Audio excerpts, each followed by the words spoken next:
Good morning. Today's webinar is going to be on the subject of ISO 45001 2018. We will be covering this health and safety standard, an overview of the changes as well for anyone who is familiar with its predecessor, OSAS 18001 2007. So we will get started in a minute. We'll give everyone a chance to join who may be a minute or two late.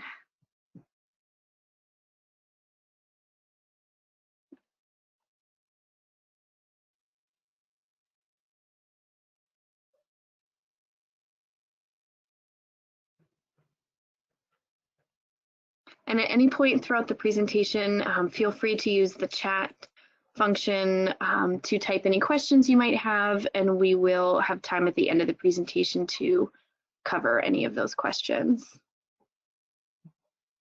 Okay, we will go ahead and get started. Again, welcome to the ISO 45001 webinar this morning. My name is Austin Matthews. I'm the EHS Assistant Program Manager with PJR. I have an overview of today's agenda on the screen. We will talk a little bit about PJR, who we are and what we do. We will cover at a high level some of the benefits and drivers for certifications such as ISO 45001. We will cover migration information and the timeline of events for anyone who is migrating from OSAS 18001 to ISO 45001. We will cover the key changes in this standard and then go into a more detailed clause-by-clause overview of the standard. There are a couple other related changes that coincide with the release of ISO 45001 that I will mention as time allows. And we will close the presentation with an overview of the certification process for anyone who is pursuing certification for the first time, who is not migrating from OSAS 18001 and may not know what to expect as far as what that initial certification process looks like. And again, as I mentioned, feel free to type questions in at any point during the presentation into the chat function, and we will take a look at those at the very end.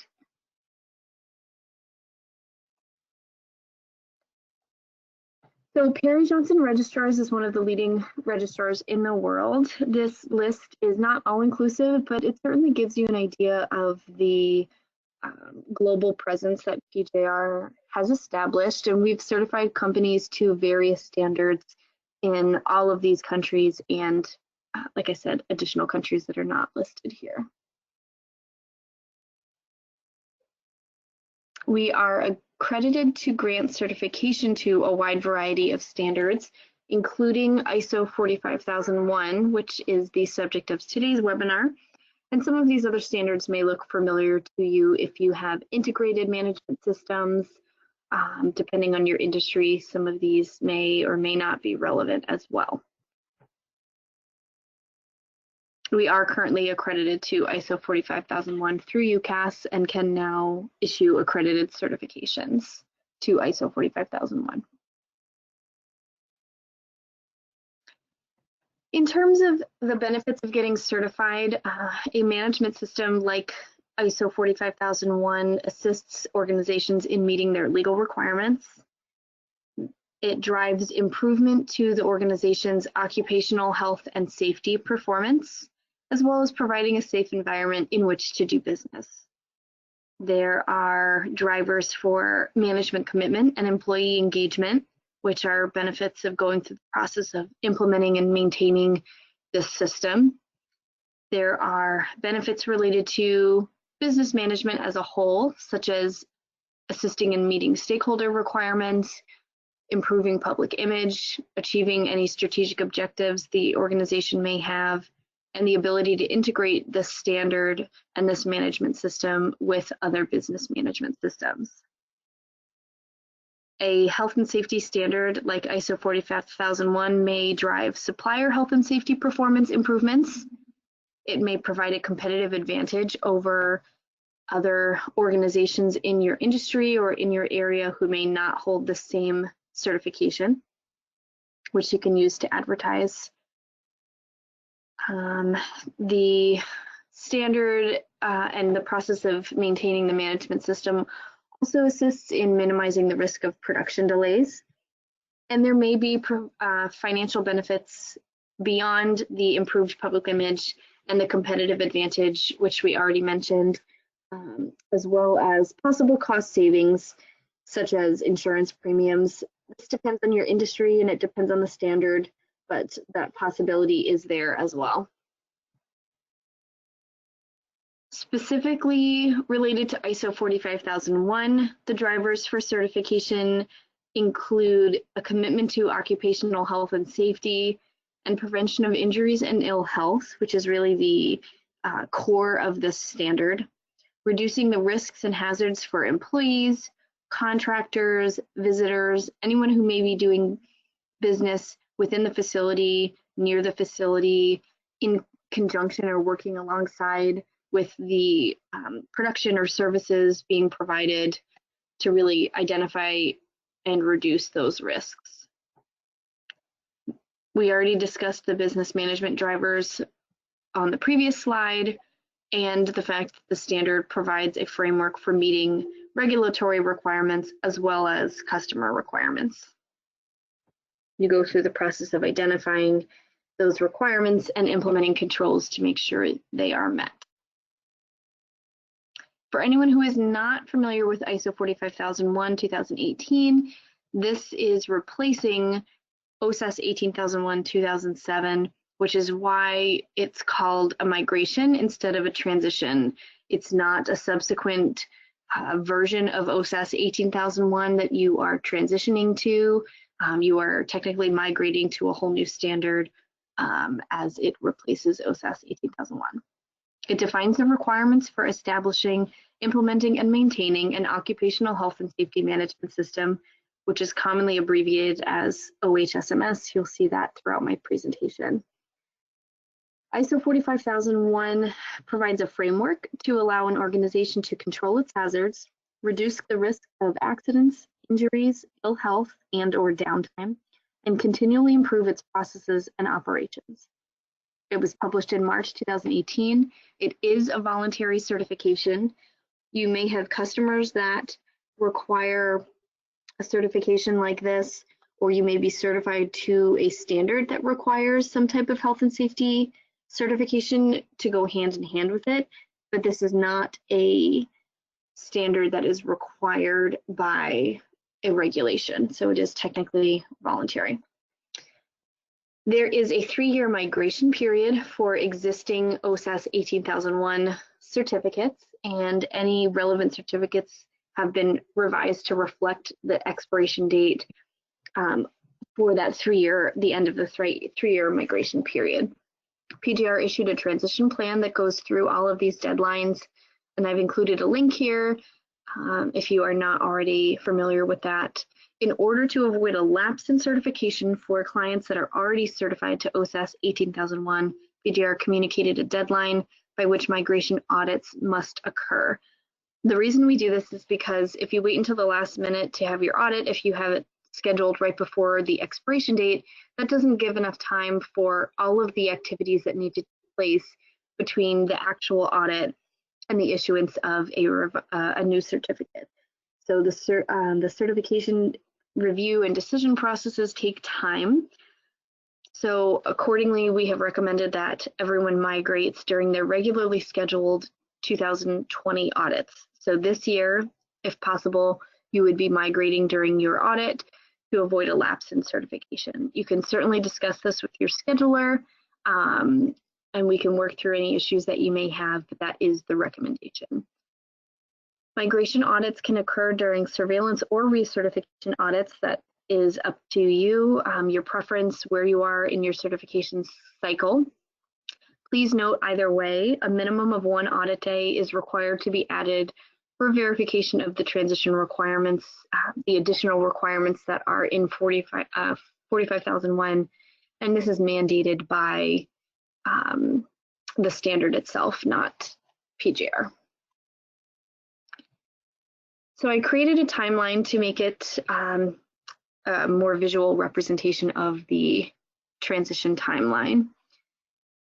We have been doing these webinars pretty often, so you can review previous versions or utilize the recordings if you have individuals that you want to train as well. But as I said, it was published in March of 2018. Our auditors have already been trained to the new standard, and we have already begun auditing to the new standard.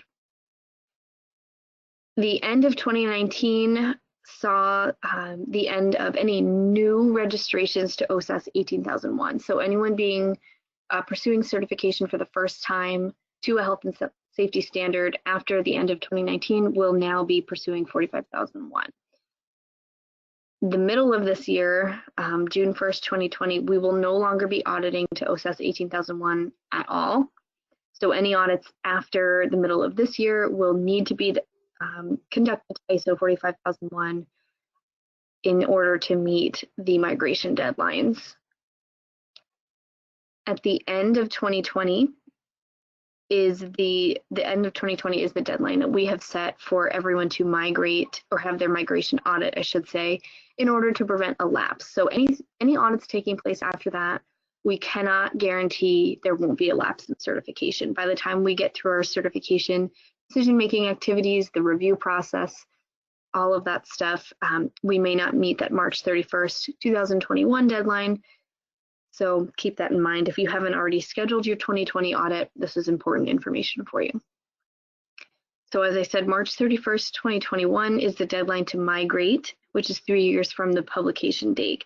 If you have not migrated by then, or your certificate hasn't been issued, you need to understand that your OSAS 18001 certificate will become obsolete on that date if it wasn't already expired, and that's where you may see a lapse. These slides will be available on PGR's website after the presentation, as well as a recording of today's webinar, so you can come back and reference this information as you need. Okay, so let's look at the standard itself. ISO 45001 reflects the Annex SL structure of all of the current or revised ISO standards, if anyone's familiar with ISO 9001 or ISO 14001, which have been recently revised in 2015. They all reflect the same structure, the same format. They'll use common terms and clause names to make them easy to integrate and follow that same flow. There's also an updated Plan, Do, Check, Act model in the standard, which I have included on this slide for your reference. The key changes in ISO 45001 compared to OSAS 18001 include the adoption of the ISO structure, which we just touched on, an emphasis on leadership, responsibility, involvement, accountability, how knowledgeable is the leadership team, that kind of stuff. And we'll talk about that in more detail as we move through the presentation. There is a focus on risk management in ISO 45001, as well as an emphasis on objectives, measurement, and change. There are changes to the communication and awareness requirements. And overall, the standard is less prescriptive in nature.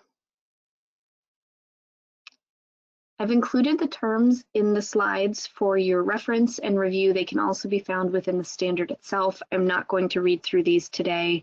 You can do that on your own time. I do want to draw attention to the intended outcomes of the Occupational Health and Safety Management System, or the OHSMS. The intended outcomes are to prevent injury and ill health to workers and to provide a safe and healthy workplace. There are several requirements within the standard that reflect back to this intended outcomes definition and measure the effectiveness of the system based on whether or not these intended outcomes are being met. So this is an important term to become familiar with, to reference as you need to, as you build your system and assess its effectiveness. Top management is defined. We mentioned how management is a big change and is emphasized risk as well. It's important to understand these terms, and they can be referenced on your own time.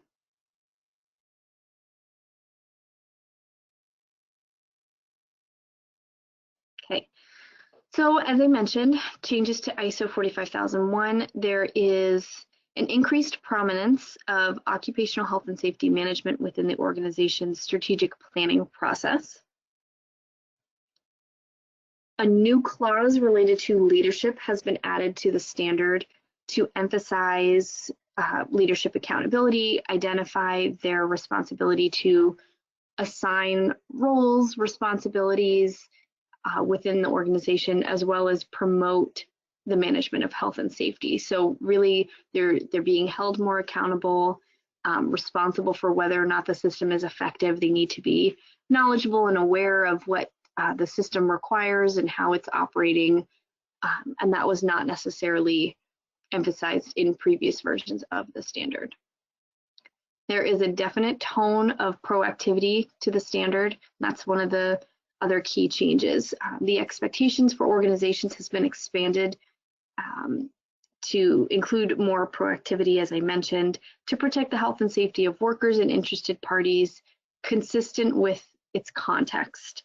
This may include hazard identification, risk assessment, emergency response processes, operational controls, monitoring and measurement, etc.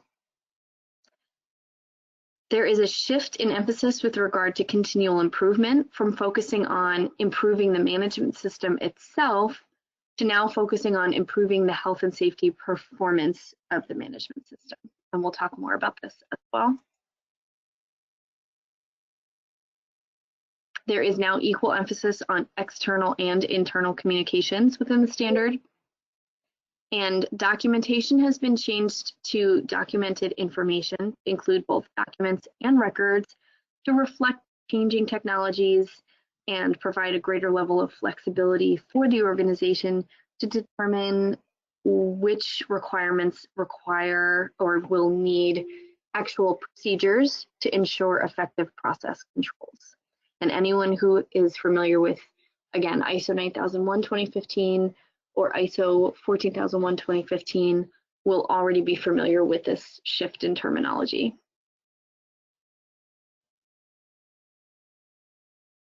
We'll go through clause by clause, focusing on clauses that have changed. If a clause is not included in here, there were no significant changes to be mentioned. So clause 4 focuses on the organization's context. 4.1 requires that the organization determine both internal and external issues relevant to the occupational health and safety management system and its ability to achieve its intended outcomes. So again, we'll see this intended outcomes term throughout the presentation, throughout the standard. And if you're not already familiar with that term, this would be one of the reasons why you need to familiarize yourself with that concept. 4.2 requires the organization and the management system to determine relevant interested parties, not just workers, and their needs and expectations, which, as you'll see as we progress through the standard, translate to requirements of the management system. 4.3 requires these issues and needs and expectations be considered when determining the OHS scope. Clause 5 focuses on leadership as well as worker participation. 5.1 requires top management. Again, you can refer to that term to understand how that may apply to your organization, who may be included in that if you're not already aware. Top management is required to take on more responsibility for the effectiveness of the management system, the OHSMS, its integration into other business processes, the adequacy of resources, and the communication of the importance of conforming to the OHSMS. 5.2 focuses on the occupational health and safety policy. The policy and objectives should be aligned with the organization's strategic direction and achieve the system's intended outcomes. Excuse me. Among the requirements of what to include in the policy, one thing that has changed is that it now needs to include a commitment to participation. And the words or terms that relate to definitions in the standard that you may want to take a look at are underlined throughout the presentation, just to kind of draw your attention to those changes. So among the pre-existing requirements of what needs to be included in the policy, the commitment to participation has been added in ISO 45001. In 5.3, you'll see that a management representative is no longer explicitly mentioned in this clause or in the standard itself. And again, this goes back to the changes related to top management accountability. So it is top management's responsibility to ensure adequate responsibilities and authorities are assigned. And these responsibilities can be delegated outside of top management, but top management is ultimately accountable for the management system and its effectiveness. And that's a significant change. 5.4 focuses on participation and consultation of workers, both of which you can review the definitions for in the standard. And the criteria for these concepts are more specific and prescriptive in 45001. I've included a couple examples in here, which include identifying methods, training, and resource needs, identifying and removing or minimizing if removal is not possible, any obstacles to participation, and I've included a couple examples of what those obstacles may look like, including fear of reprisal, language barriers, etc. This clause also emphasizes non-manager participation and consultation in areas such as identification of hazards and risks, operational control identification, incident investigation, interested party determinations, monitoring and measuring determinations. Those are just a couple examples.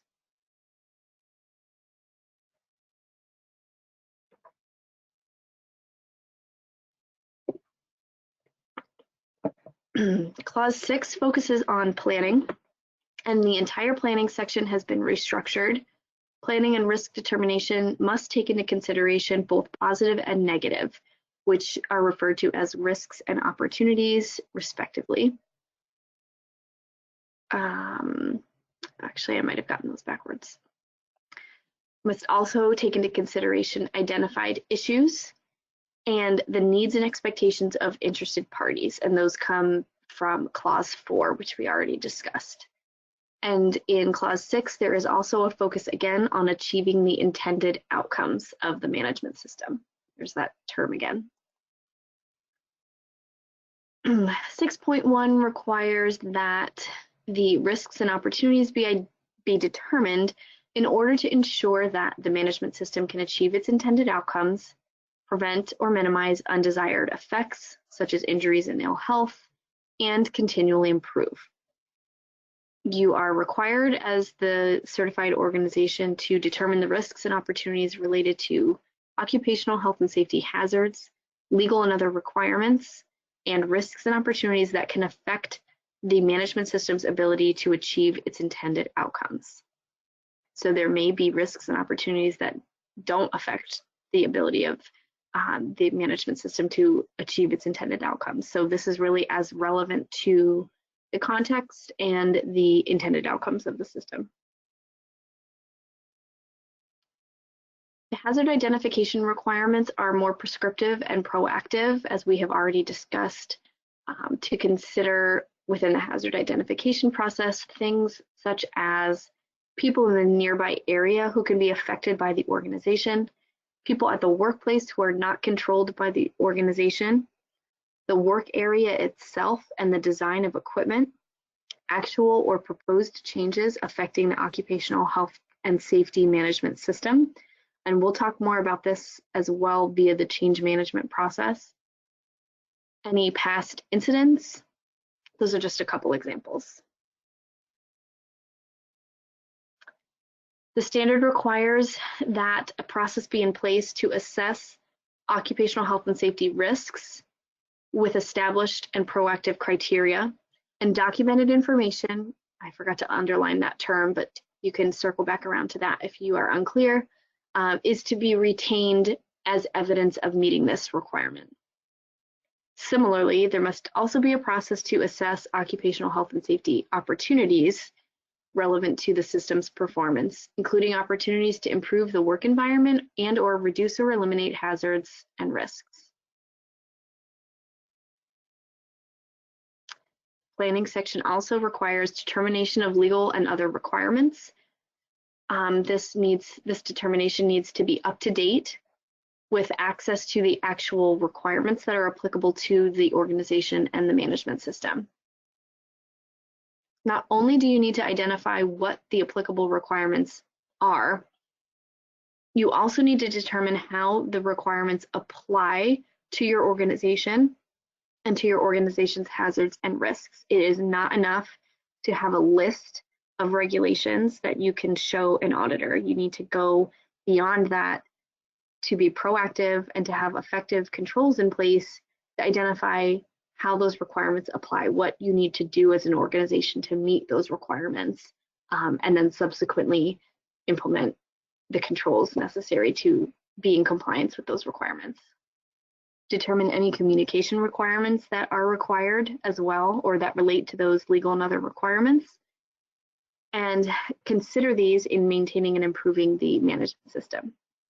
Legal and other requirements can even result in risks and/or opportunities. Action must be planned to address risk, opportunities, legal and other requirements, emergency situations, integration into the occupational health and safety management system, and evaluation of effectiveness.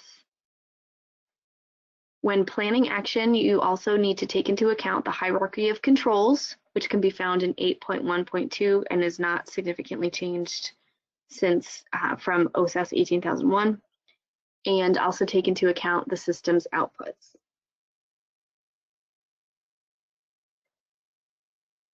Objectives are not significantly changed, but the driver here is to improve the management system and its performance. So again, I mentioned that there's more of an emphasis on improving the performance rather than the management system itself.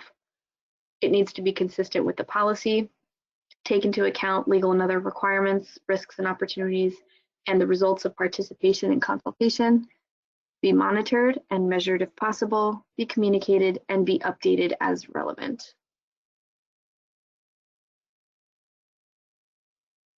Six 6.2.2 is a little more specific in what needs to be determined, specifically requiring documented information be maintained as well as evidence of having determined things like the actions or tasks needed to achieve the objective, any resource needs, who's responsible, the completion timeline or any deadlines, how it will be monitored and measured, and at what frequency, how the results will be evaluated, and how it will be integrated into the management system. So this is a bit more prescriptive. Clause 7 focuses on support. As I mentioned, there are changes to the competency and awareness requirements, which have been separated out into 2 separate subclauses, and awareness criteria are more prescriptive in ISO 45001. The commitments to occupational health and safety protection are to be given more consideration when it comes to communication, so we will see that come up again. External representation and reporting must be a controlled process. And in clause 7, we again see the concept of documented information, which we already touched on, giving some flexibility with the type of media or medium in which the documents and records are maintained.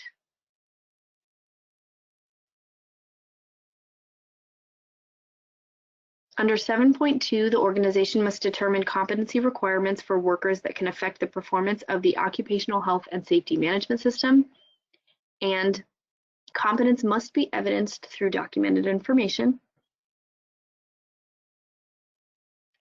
It also requires that the organization take action as necessary to ensure competency requirements are met and evaluate the effectiveness of any actions taken.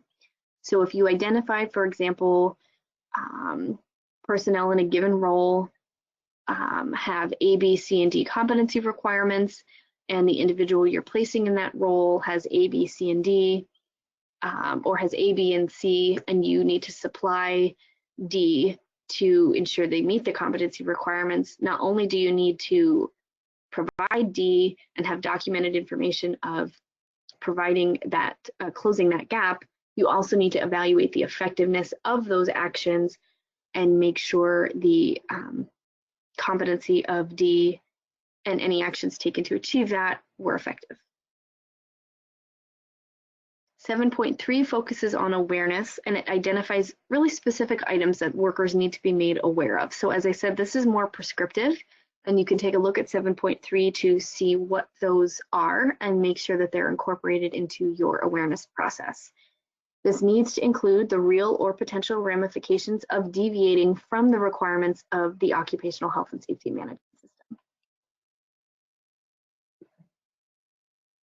7.4 focuses on communication. There are not significant changes to the internal communication requirements, although they were broken out into two separate sections. External communication does need to include a determination of the relevant information and communication requirements, who needs to be communicated, what type of information, by when, is there a preferred method of communication, how will it be communicated, things like that. And the external interested party views, when relevant, also need to be considered here again from clause 4. As I said, documented information can be found in clause 7, so this would be subclause 7.5. Clause 8 focuses on operational planning and controls. The organization has to have planned actions via established process criteria with sufficient documented information maintained to ensure process criteria were met. As I mentioned, there are no changes to the hierarchy of controls that are significant or worth covering here, and it can be found in 8.1.2. 8.1.3, however, is a new subclause focusing on the concept of management of change. This echoes the tone of proactivity I mentioned in the standard, and requires that the organization implement a process within its management system for controlling planned changes that could affect the performance of the management system. So the idea is that for planned changes, you would review and mitigate any negative impacts, as well as review and mitigate any negative impacts of inadvertent changes. So the idea is that before you're making a change to the system, before you're making a change, you are assessing how the change will impact the occupational health and safety management system to mitigate any potential negative impacts before that change is implemented, rather than working reactively to respond to any negative impacts of a change you have already implemented without using this management of change process. 8.1.4 covers procurement requirements. In general, this clause requires processes and controls for outsourced processes that could affect the performance of the management system. So a lot of these requirements are relevant to the ability to affect the performance of the system. And some may have little to no impact, and some may have a significant impact or potential to impact. And that is relevant as well. There is a subclause specific to contractors. It includes the need to identify and control occupational health and safety risks related to the activities of contractors. This could include the contracted activities' impact on the organization and its workers, as well as, going in reverse, the opposite, the impact of the organization, its workers, its activities or processes on the contractors and their work while they're on site. And it includes the need to establish criteria for contractor selection and ensure the contractor activities meet those requirements. So in the subclause, you need to identify what those criteria are and establish processes to ensure they are met. Similarly, there is an outsourcing subclause requiring the identification of controls to ensure procured materials or services also meet the requirements of the management system and its intended outcomes. 8.2 covers emergency preparedness and response. There are additions to the list of items that need to be considered or included in an emergency response process in ISO 45001 compared to OSAS 18001. Some of those include the need to review and revise, if needed, the procedures after drills or emergency occurrences. It is to include any relevant training, including first aid. And it is to include the needs and capabilities of all relevant interested parties as well.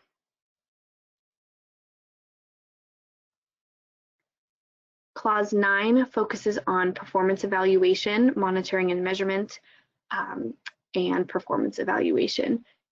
The requirement for 9.1.1 is that the management system determine any relevant monitoring and measurement requirements, specifically, who, what, when, how, all of that good stuff. It needs to be identified and determined, as well as how to evaluate, or as well as to evaluate the performance and the effectiveness. So we've talked about how the system is to be measured in terms of its ability to meet its intended outcomes, or the effectiveness of the system compared to how it's meeting its intended outcomes. 9.2 covers the internal audit process. There are not significant changes to the internal audit requirements, although there are some additional factors specified to be determined within the audit program. So you can take a look at that section to make sure your system either already includes those items or is upgraded to include them going forward. It also requires the results of the internal audit be reported to relevant managers, workers and/or representatives, and other interested parties as relevant. Management review, again, not significantly changed, but there are some additions or revisions to the inputs and outputs required for the management reviews to be performed by top management. So again, that term is important to make sure everyone who needs to be involved is involved. Clause 10 covers improvement. There is a requirement to identify opportunities for improvement related to Clause 9. Opportunities for improvement may not be in some of the other standards if you have an integrated system, but it is present in ISO 45001. 10.2 covers incidents, nonconformities, and corrective actions. It requires timely action to address or correct incidents and nonconformities. Corrective actions need to be reviewed for effectiveness and have evidence via documented information of exactly that. So you need to have documented information sufficient to prove these requirements are met. It also requires in 10.2 that the results be reported to relevant workers, again, just as we saw with the internal audit requirement, be reported to relevant workers and/or their representatives and other interested parties as relevant.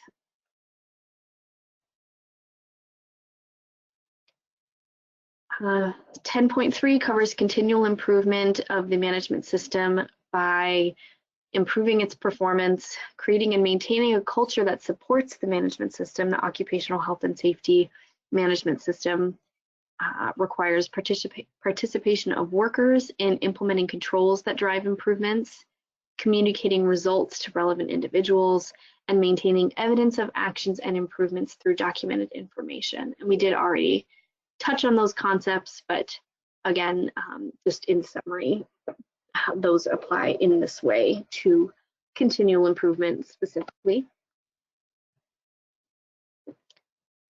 We are not going to go through Annex A or the bibliography, but they can both be found in the end, at the end of the standard itself. and Annex A includes some guidance on how to apply the requirements of the document or how it's to be used. As I mentioned, there are some other related changes that came out in conjunction with the standard. They are IAF mandatory documents. I have them listed here, and they are typically meant for the certification bodies, but there are a couple requirements that trickle down to clients that I wanted to share and make you aware of here. So at a high level, what I want to share mostly is that one of the requirements is notification of significant change. This is a concept that is often held off on, or clients will not necessarily report this information until the auditor arrives on site. The requirement is now very clear that program management, your certification body's program management needs to be notified in writing as soon as possible upon those significant changes to make sure that audit time is appropriate or any other needed changes are made. It is not appropriate to wait until the next audit, and that requirement can be found in these documents. There is also changes to the prescribed audit timetable, which PJR is required to utilize for calculating audit time, and that is based on risk level and employee count, among other factors, and those have changed. You may see an increase in audit time, or you will likely see an increase in audit time for ISO 45001 based on that prescribed audit timetable. And that is something, again, that PJR is required to adhere to. We don't make our own audit timetables. I mentioned that top management accountability is stressed in the standard to the point where in these documents it was added that top management needs to attend the closing meeting or make all reasonable efforts to attend the closing meeting of the certification body audits, or provide a reasonable excuse for their absence, because this is such an important part of the audit and again echoes the requirements for accountability and involvement of top management. Let me see what else is relevant. Oh, we still have a couple minutes. Overall, I would just say, as you see at the bottom of the slide here, these requirements, as well as the standard itself, the 45001, they really raise the bar for the expectations of the management system, the performance and the proactivity of the management system. Okay, so really quickly, for anyone who is not familiar with the certification process, the first step would be to establish documentation as needed to meet the ISO 45001 requirements, conduct any training that is needed to meet those requirements, implement the requirements of the system, including conducting an internal audit, compliance evaluation, and the management review based on the internal audit outputs. You would also need to contract with a certification body such as PJR to conduct your audits, and you would be completing a stage 1 and a stage 2 audit, which we'll talk about in 1 second, and address any resulting nonconformities before a certificate could be issued. So your stage 1 audit consists of a documentation review to ensure your readiness for stage 2. The stage 2 audit is an audit of the entire system, all your processes, all your shifts, to ensure whether to assess whether the standard requirements are being met. You may receive nonconformities at the stage 2 audit, in which case they would need to be resolved before a certificate would be issued. Once you've been issued a certificate, it is good for 3 years. You are put on a 3-year surveillance cycle, which means you would have 2 years worth of surveillance audits, either annual or semi-annual based on your contract. Those are partial system audits. And that 3rd year would be the recertification audit, very similar to the stage 2 in that it's a full system audit, all the processes, all the shifts, and would result in, again, a new certificate, good for another 3 years, starting that cycle all over after any nonconformities, if any, have been addressed. I included in the slide some information about multi-site certifications. This is something that you would work through with your salesperson and your scheduler and PJR to determine the best fit if you have multiple locations based on the subscopes or the different processes at each location. There are some different certification schemes that affect audit time, and there are pros and cons there. I included the slide, but we're not going to spend time on that, nor are we going to talk about this slide, but again, it's there for your reference. If you are integrating multiple standards and the system is integrated, there are potential discounts for integrating your audits as well. If you have any questions, please feel free to type them in now. I see we have at least one already, and I'm going to switch the slide to the next one that has my contact information on here. If you have any questions, you want to discuss anything offline, or you have something maybe more technical to discuss, I can be contacted through the main PGR number here on the screen, as well as via email. Stacy DeSantis is our EHS program manager, and she can be contacted as well. If you are a new client looking for a quote, I've also included the phone number for our sales department, who would be glad to help you start that process as well. Okay, let's see. We have a question about whether we will have a file of this webinar information. So if I'm understanding your question, you're looking for either a recording of the webinar or the slides, both of which can be found through PGR's website. We have information about previously recorded webinars. We have YouTube links. So take a look at our website. And if you have any trouble locating that, feel free to shoot me an email and I can assist you. Do we have any other questions?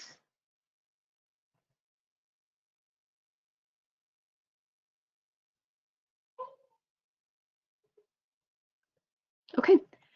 Well, it doesn't look like there are any other questions, so I want to thank you for joining me today. If you have your ISO 45001 migration audit coming up, good luck. Feel free to contact us with any questions if you think of something after the audit. We have one more question. How long does it take to transition? If you're asking about the migration audit itself, the audit would be during your regularly scheduled audit, most likely, and as I mentioned, there is 1 day added to the audit to account for the additional requirements. So if you're transitioning in 2020 during your regularly scheduled audit, it would just be 1 day longer than usual. If you're asking about how long it takes to adjust your system to account for these changes, that I can't really answer. It depends on your management system and how many of the requirements are already embedded. If you're working with a consultant, they might be able to give you a clearer picture of that. Or again, feel free to contact me and we can talk offline in more detail about that. Okay, so good luck with your audits. Thank you again for joining us today, talking about ISO 45001. Take a look at PGR's website if you're looking for the slides or a recording of the webinar, and feel free to contact me if you need any other information. Have a great day.